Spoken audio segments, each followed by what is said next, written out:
The 14th floor conference room at Linwood Freight smelled of rain and printer toner. October had crept under the door. Harper stood behind the walnut desk, the timesheet squared neatly in front of her. Declan stood across from her, hands folded behind his back, the gray collar of his shirt frayed at the seam. 3 late arrivals this month, Mr. Whitford. I cannot make exceptions. He did not argue. He nodded once. Through the glass wall, Mira sat in the lobby with her backpack on her lap, waiting. The elevator doors slid shut. Harper watched them close. Something inside her had just moved. Declan and Mira walked home in the soft rain. He had not called a cab. The fare from downtown to West Asheville would have been $23 he could not spare. Mira held his hand without complaint. She was used to weather. "Why are you home early?" she asked. "I am giving you more time," he said. "That is all." She accepted that, the way she had accepted most things since her mother died. 2 miles back, on Merrimon Avenue, an old woman named Edith Harlan had stepped off the curb at the bus stop and her knee had given way. Declan had been across the street. He had crossed without thinking. He had called 911 at 7:43. He had stayed with her, his jacket folded under her head, until the ambulance came. 47 minutes. The paramedic had asked his name for the report. He had given it. He had not asked for hers. In Harper's office, he had stood with his hands behind his back and said nothing about Edith. A good deed did not need a receipt. He had been raised that way, and he intended to die that way. By the time they reached the small bungalow on Sulphur Springs Road, the rain had thinned. Mira ran ahead to check the mailbox. There was an envelope from her school nurse, a reminder about the audiology referral. Declan put it in his pocket and did not let her see it. Inside, the kitchen smelled faintly of last night's stew. He opened the refrigerator. Half a carton of milk, 2 eggs, a heel of cheddar wrapped in wax paper. He closed the door and opened the cupboard above the stove. Rice, beans, a jar of honey from the farmer's market. "Pancakes," he said. "Tomorrow morning. Strawberry if I can find some on sale." Mira pulled a folded page out of her backpack and held it up. A red cardinal, drawn in colored pencil, sitting on a bare branch.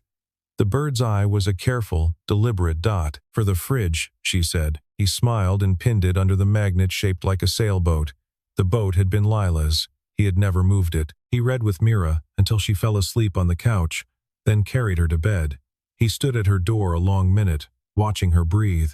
Then he went back to the kitchen and opened his laptop. The login took him to a bank he had never mentioned to anyone at Linwood Freight.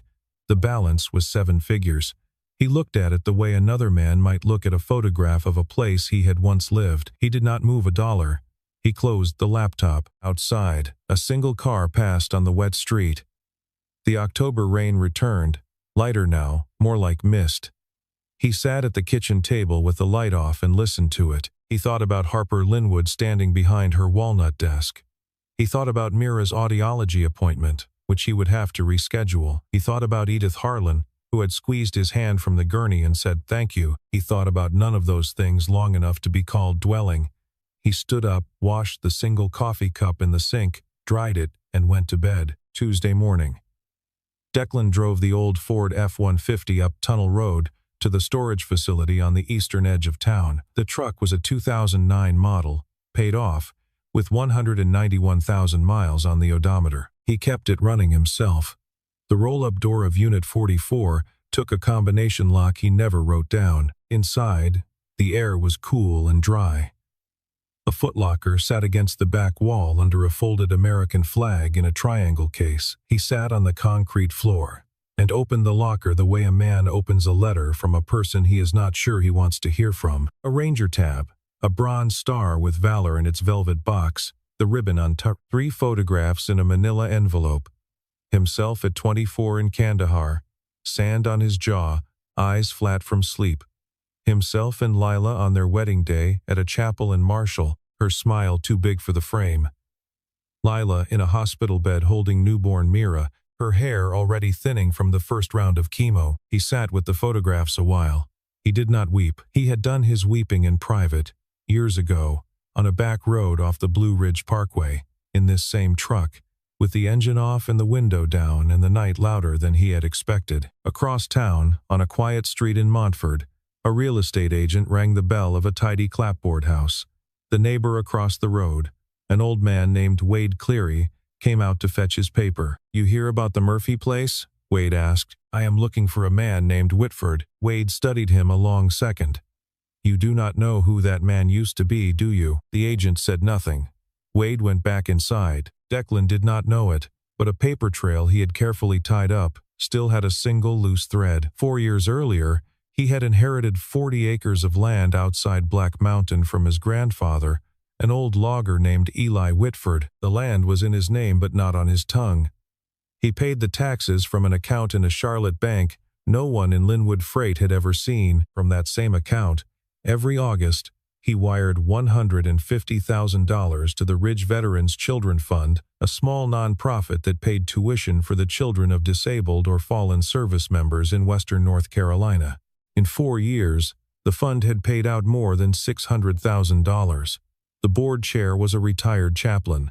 The treasurer's signature on the audit was Beatrice Halsey, who worked human resources at Linwood Freight and had signed a non-disclosure agreement she would not break. Back at the 14th floor, Vaughn Pritchard let himself into Harper's office without knocking. He set a slim report on her desk. "Carolina Coast Distribution is calling. The multi-port manifest is jammed on our end.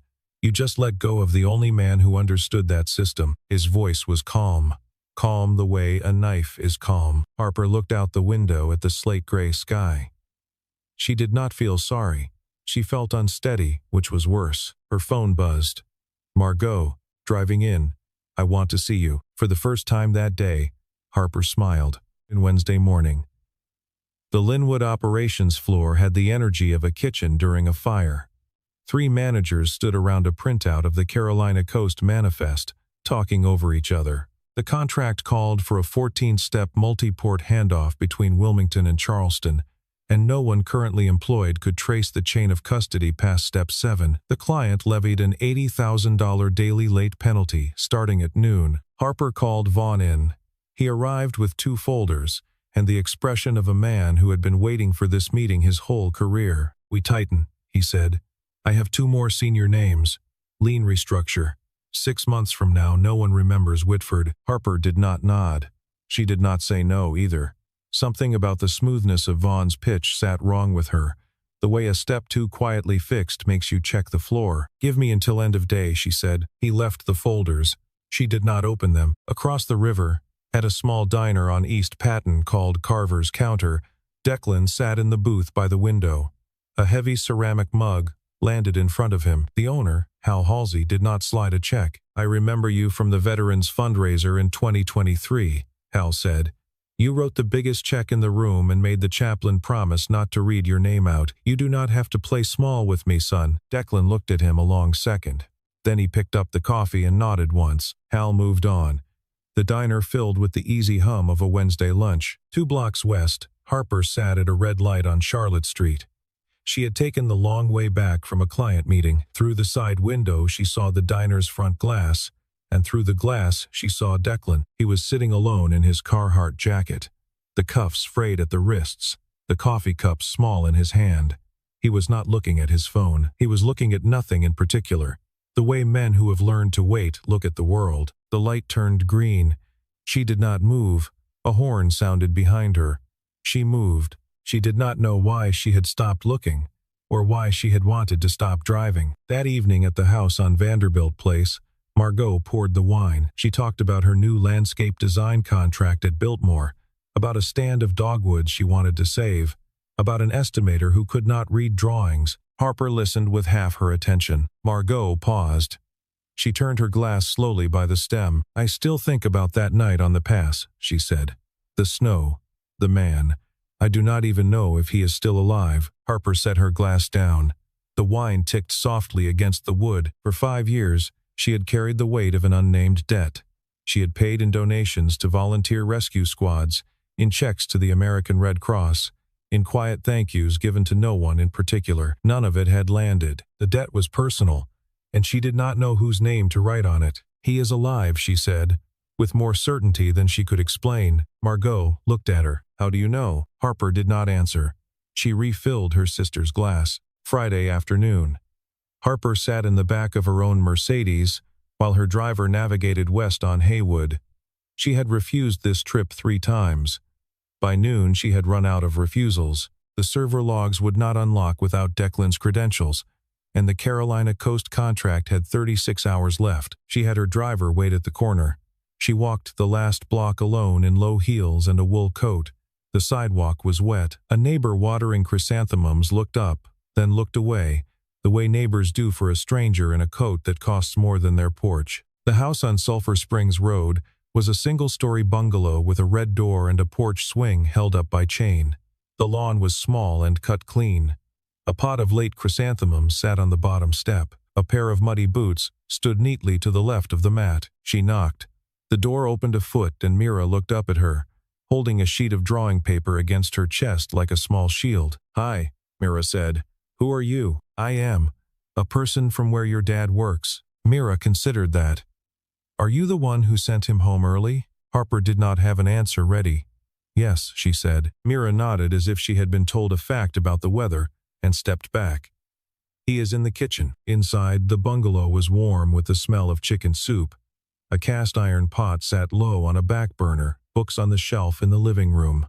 A battered paperback of Marcus Aurelius, a Wendell Berry collection, a worn leather journal with a ribbon marker. On the mantel, in a simple oak frame, a photograph of Declan in ranger dress uniform, a bronze star pinned to his chest. Beside it, a smaller photograph of Lila in a hospital gown, smiling at someone just out of frame. Declan came out of the kitchen with a towel over his shoulder.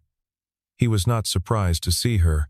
He was not cold either. "I made you a sheet," he said. He handed her a single page in his clean block handwriting. Server credentials, the address of the secondary node, a flow diagram of the Carolina Coast manifest with the failure point circled in red, and 3 sentences explaining how to clear it. He had prepared it the night she had fired him. "This is," Harper started, "not for you," he said. "For the people on that contract who did not deserve to lose their bonuses." He helped her carry a banker's box of paper records out to the car. The front hallway was narrow. When she turned at the door, her shoulder brushed his. Neither of them stepped back. Neither of them stepped closer. They held the half-second the way men hold a glass that is almost too full. Mira waved from the front window. At the curb, he set the box in the trunk and closed the lid with the soft, exact pressure of a man who had spent years closing doors quietly so his daughter could sleep. "Thank you," Harper said. "You are welcome." In the car going back to downtown, Harper did not turn on the radio. She watched the rain start again on the windshield and replayed the image of the framed photograph, the dress uniform, the citation cord, the small medal on the chest. Bronze star with valor. She knew what that meant. Her father had been Navy. At a stoplight on Patton Avenue, she said one word to herself, very quietly. "Oh, Monday." Vaughn had drafted a fresh memo over the weekend, recommending the termination of 4 warehouse leads in the Hendersonville hub. He laid the memo on Harper's desk with the small, pleased smile of a man playing a long board. "No," Harper said. He waited. "No," she said again. "We are not cutting hourly people to save the contract that bad management broke." He took the memo back. "I will bring it to the board Monday week." He let himself out. Harper sat with the door closed for 10 minutes before she could trust her hands on the keyboard again. That evening Harper sat in her office past dark and stared at her phone for a long time before she pressed call. Declan answered on the second ring. "Mr. Whitford, Miss Linwood, I would like to retain you as a consultant for 1 hour, $250, tonight." The line was silent a beat. "Mira needs me home tonight," he said. "I am sorry." He hung up softly. She set the phone down. She did not move for a full minute. Then she put her head in her hands briefly and sat back up. At 11 minutes past 11, her inbox chimed. The sender was a Gmail address she did not recognize, a string of letters and numbers with no name attached. The body was empty. The attachment was a single PDF, 1 page, no signature, no header, a flow diagram of the Carolina Coast manifest. Hand-drawn corrections, then retyped. 3 lines of explanation in clean block sentences. She read it 3 times. She printed it. She placed it in the center of her desk. She did not reply to the email. She turned the lamp off and sat in the dark a moment, holding the printed page against her chest. Monday morning, she stood in front of her operations team with the printed page in her hand and walked them through the fix line by line as if she had drawn it herself.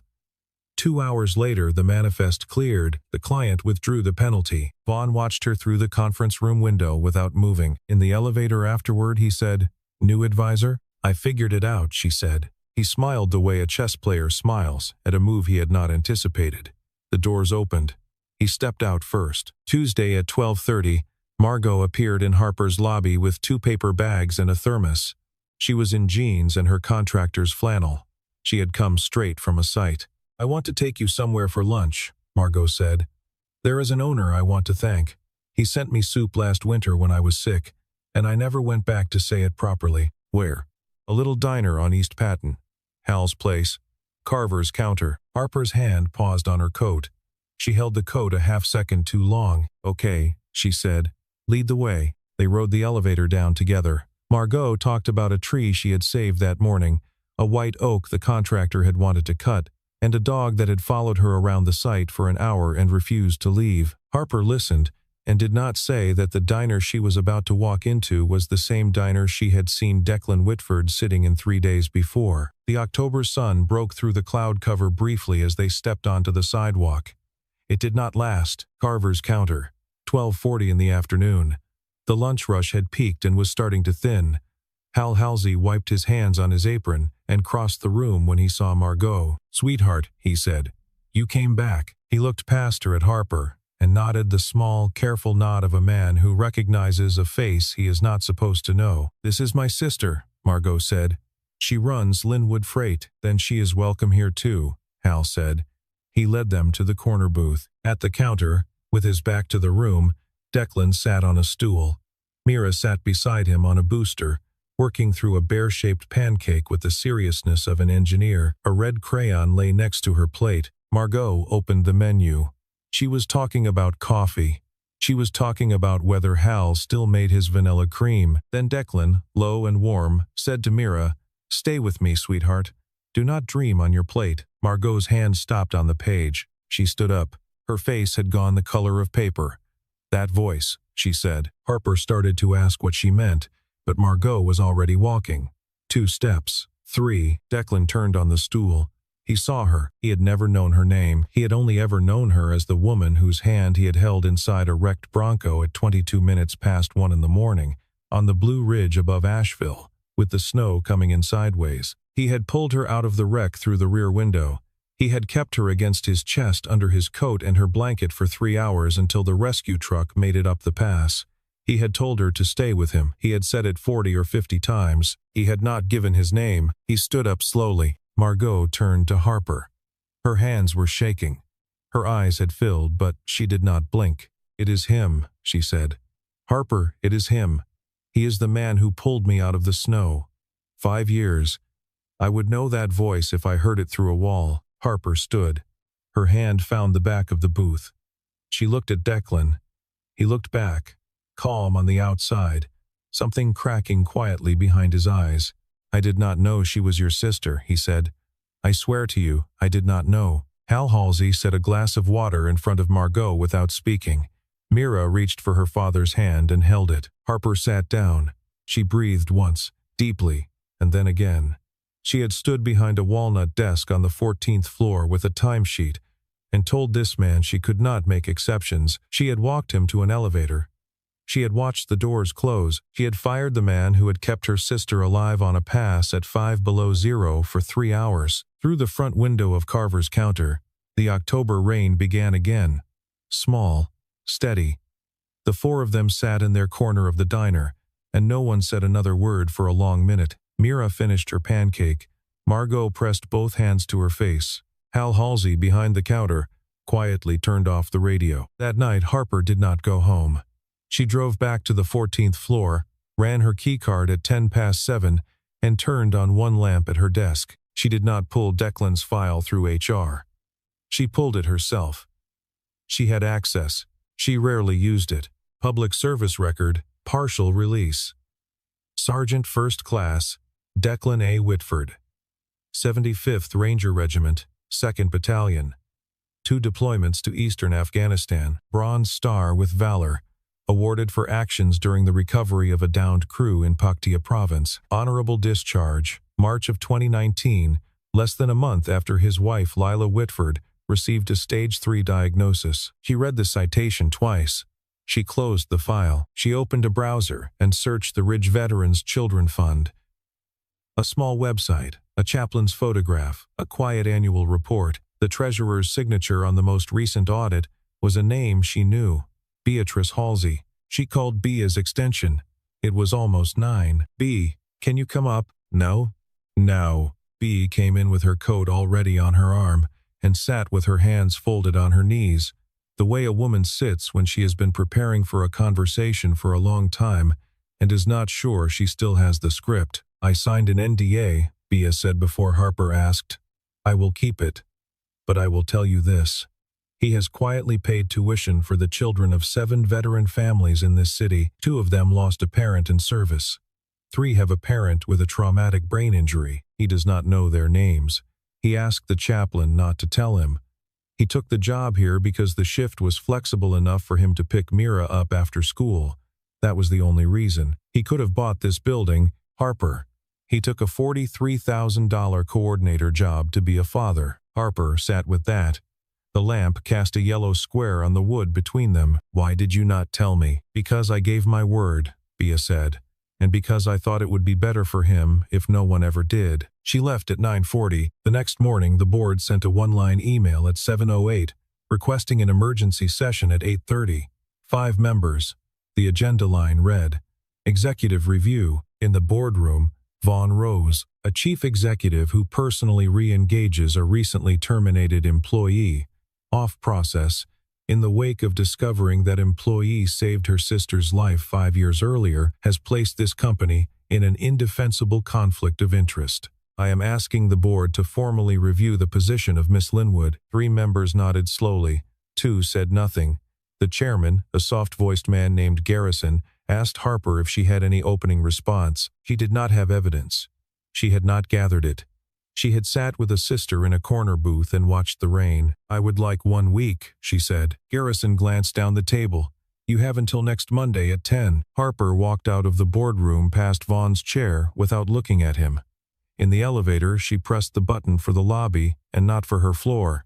She needed air. On the sidewalk, the October sun was thin. She stood under the awning and watched 2 pigeons argue over a piece of bread. She did not call Declan. Not yet. She called her sister and asked her to come to dinner. Thursday night. Heavy rain. Harper parked the Mercedes in front of the bungalow on Sulphur Springs Road and sat with the engine off. The wipers stopped mid-arc. Water ran in sheets down the windshield. She had rehearsed a sentence on the drive over and forgotten it at the curb. She sat there nearly 4 minutes before she opened the door. She walked up. The porch light came on before she reached the swing. Declan opened the door in a plain navy Henley and held it wide. He had not been asleep, but he had not been waiting at the window either. "Mira is asleep. I did not come for work." He stepped back and let her in. She stood in the small living room with the rainwater darkening the shoulders of her coat. He did not offer to take it. He did not offer her tea. He waited. "I was wrong," she said. "Not because I did not know who you were. Because I did not ask you why you were late. I made up my mind before I listened. That is the part I am here to own." He looked at her a long second. Then he set down the cup of tea he had been holding. The cup made a small sound against the saucer. "You did not have to come here to say that," he said.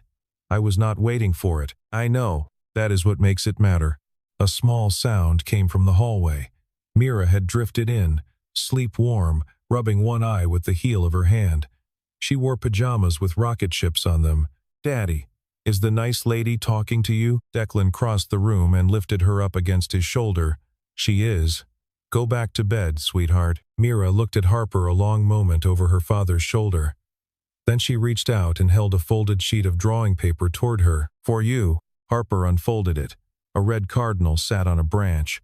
Beside the first bird, a second, smaller, leaning slightly toward the first. "Thank you," Harper said. Her voice did not entirely hold. Declan took Mira back to her room. Harper could hear him singing something low and slow under his breath, a hymn she half recognized from her grandmother's church. When he came out, Harper was still standing with the drawing in her hand at the mantel. There was an empty nail beside the wedding photograph of Declan and Lila Whitford. "May I?" she asked. He nodded. She hung the drawing on the nail. Her hand was unsteady. He stepped beside her to straighten the corner, and his hand brushed hers on the paper. Neither of them moved away. Neither of them spoke. The rain came hard against the porch roof for a count of 5, and then eased. She left without saying goodbye, which felt right. Monday morning. Harper read the email in the elevator on the way up. Special session. 8:30. Motion for executive removal. Vaughn had called the vote a full day early. She did not flinch.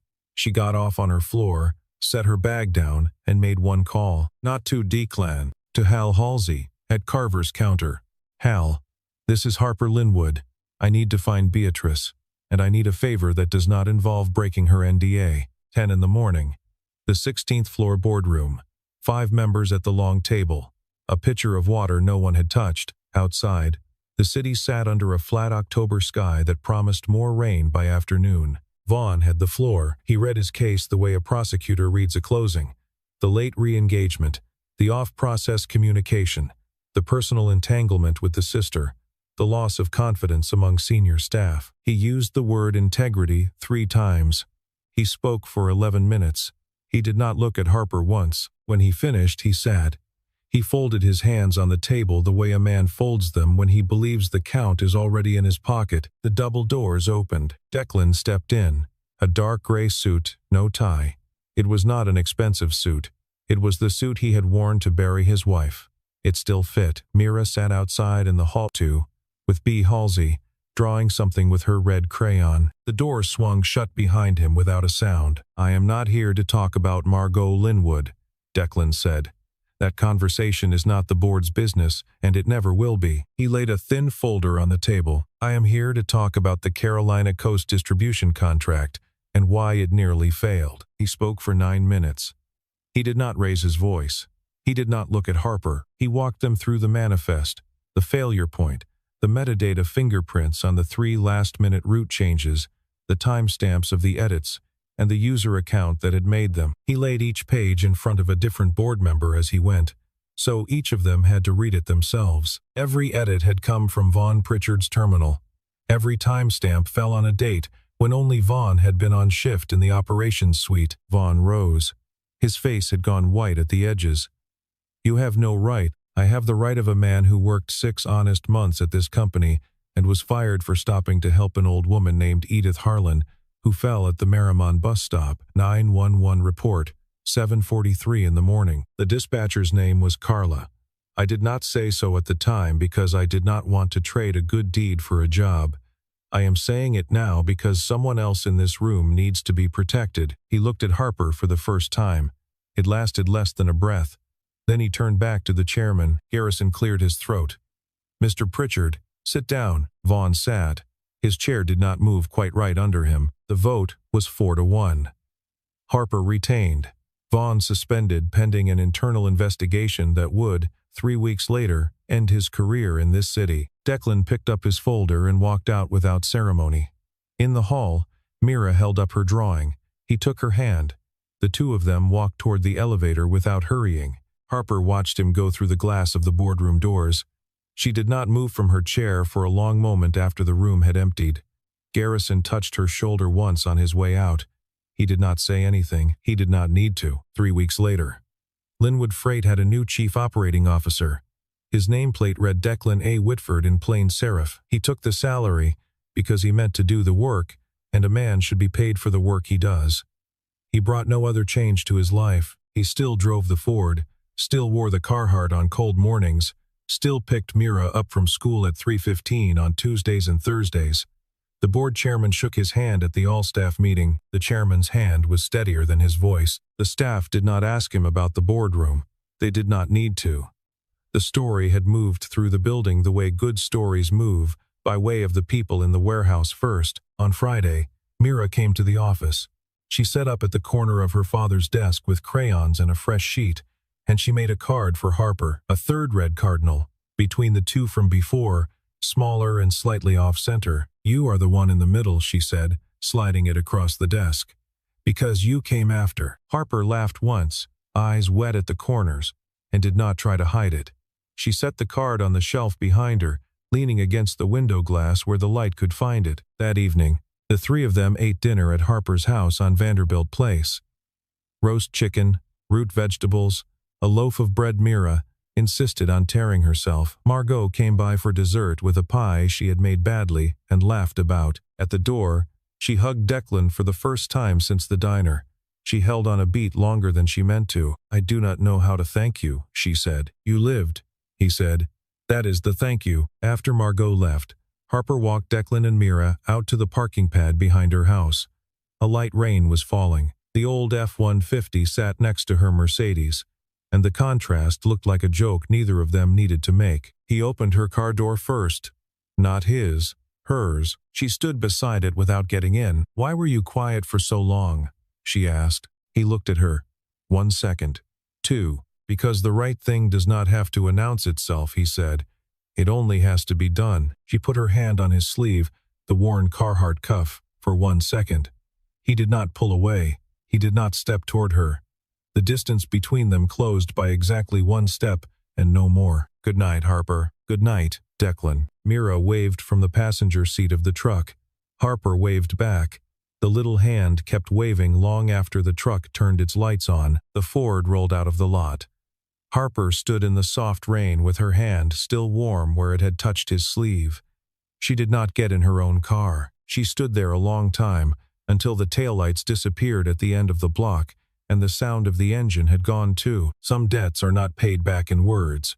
They are paid back in the slow, quiet choosing of someone, one ordinary day at a time.